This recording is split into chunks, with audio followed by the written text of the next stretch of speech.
पर मेरे जो मीडिया के साथी हैं दिल्ली के, वो कहते हैं कि वो पद और वो यूनिट खास आपके लिए बनाई गई थी। अब देखिए, उस पर मैं क्या कहूँ, अगर कोई अच्छा है और एजेंसी समझ रही है कि हमें इसका यूटिलिटी करनी है, पैन इंडिया यूटिलिटी करनी है, भाई आपके पास भी इतना बड़ा ऑर्गेनाइजेशन आप भी चलाते हैं, कुछ आपके पास भी स्पेशल लोग हैं जो आपका एक ही प्रोग्राम करते हैं, पूरा इंडिया में चलता है, तो वो फिर एजेंसी के ऊपर है कि कैसे किसका यूज करना चाहती है।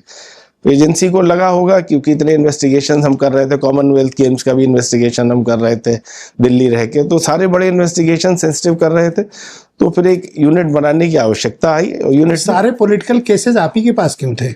सारे नहीं थे, बहुत अलग अलग भी थे, अधिकांश उस वक्त के इम्पोर्टेंट केसेस थे जी, इम्पोर्टेंट केसेस वो डायरेक्टर खुद मॉनिटर करते थे, इसलिए थे। भाई डायरेक्टर के अंडर में यूनिट थी, तो सारे लोग मॉनिटर करते थे। उससे क्या सीखा आपने?